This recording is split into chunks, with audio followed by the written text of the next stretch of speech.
बिहार में विधानसभा चुनाव को लेकर गठबंधनों में सीट बंटवारे को लेकर बातचीत चल रही है और उसमें खींचतान भी देखी जा रही है। अब तक सीट बंटवारा हो नहीं पाया है और ना ही टिकट वितरण। लेकिन ऐसे में एक नेता ऐसे भी सामने आए हैं जो अपने नामांकन का ऐलान कर चुके हैं, वो भी पार्टी के बैनर तले। अब ऐसे में आप भी सोच रहे होंगे कि आखिर कौन है वो नेता। तो चलिए आपको इस वीडियो में हम आगे बताते हैं कि आखिर कौन है वो जिन्होंने सीट बंटवारे और टिकट वितरण से पहले ही पार्टी के बैनर तले अपने नामांकन की घोषणा कर दी है। मोकामा विधानसभा सीट जो लंबे समय से अनंत सिंह के प्रभाव क्षेत्र के रूप में जानी जाती है, एक बार फिर सियासी सुर्खियों में है। छोटी सरकार के नाम से मशहूर अनंत सिंह ने ऐलान कर दिया है कि वह 14 अक्टूबर को मोकामा विधानसभा सीट से अपना नामांकन पत्र दाखिल करेंगे। यह ऐलान उन्होंने खुद अपने सोशल मीडिया पोस्ट के जरिए किया, जिसमें उन्होंने जनता से भावनात्मक अपील करते हुए समर्थन की मांग की है।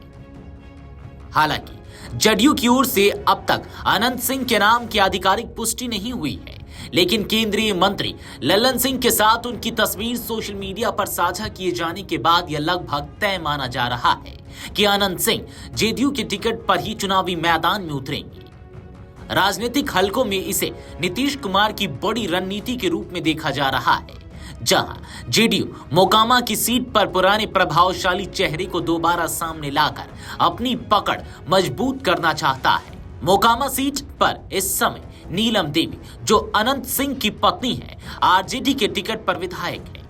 हालांकि 2024 में हुए सत्ता परिवर्तन के दौरान नीलम देवी ने महागठबंधन से अलग होकर एनडीए सरकार को समर्थन दिया था। इस कदम ने मोकामा की राजनीति की दिशा ही बदल दी।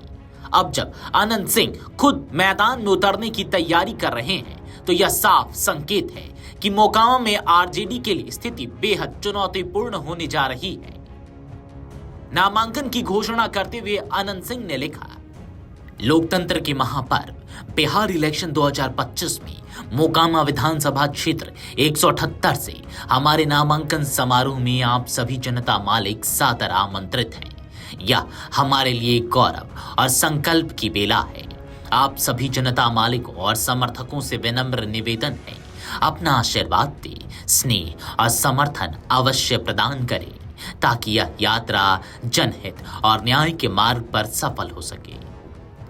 उनके इस भावनात्मक संदेश ने सोशल मीडिया पर जबरदस्त प्रतिक्रिया पैदा कर दी। समर्थक इसे छोटे सरकार की घर वापसी के रूप में देख रहे हैं, जबकि विरोधी खेमे में हलचल बढ़ गई है।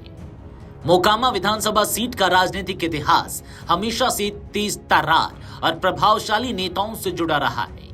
अनंत सिंह इस सीट से कई बार विधायक रह चुके हैं और अपने अलग अंदाज, दबंग छवि और जनता से सीधे जुड़ाव के कारण वे मोकामा के मतदाताओं में बेहद लोकप्रिय हैं। 2015 में उन्होंने आरजेडी के टिकट पर जीत दर्ज की थी, लेकिन बाद में पार्टी से दूर होते चले गए। अब 2025 के विधानसभा चुनाव में अगर वे जेडीयू के उम्मीदवार बनते हैं, तो यह सीट एनडीए बनाम महागठबंधन के बीच सबसे हाई प्रोफाइल मुकाबलों में से एक हो जाएगी। आरजेडी इस सीट को किसी भी हाल में खोना नहीं चाहती, जबकि जेडीयू इसे पुनः कब्जे की रणनीति के तहत देख रहा है। स्थानीय सूत्रों के मुताबिक अनंत सिंह के नामांकन के दिन मोकामा में भारी भीड़ और जन समर्थन प्रदर्शन की संभावना है। उनके समर्थक इसे शक्ति प्रदर्शन के रूप में देख रहे हैं, जिससे जेडीयू को चुनावी माहौल में बड़ा मनोबल मिलेगा। इससे एक बात तो तय है कि मोकामा की राजनीति एक बार फिर गरमाने वाली है। अनंत सिंह का मैदान में उतरना न केवल इस सीट बल्कि पूरे पटना बेगूसराय बेल्ट की राजनीति को नया मोड़ दे सकता है। अब नजरें 14 अक्टूबर पर टिकी है, जब छोटे सरकार औपचारिक तौर पर जनता मालिकों के दरबार में लौटेंगी और मोकामा की सियासी कहानी में एक नया अध्याय जुड़ जाएगा। Video desk amarujala.com। अगर आप ये वीडियो YouTube पर देख रहे हैं तो हमारे चैनल को सब्सक्राइब कर बेल आइकन दबाएं और Facebook पर देख रहे हैं तो हमारे पेज को लाइक करें।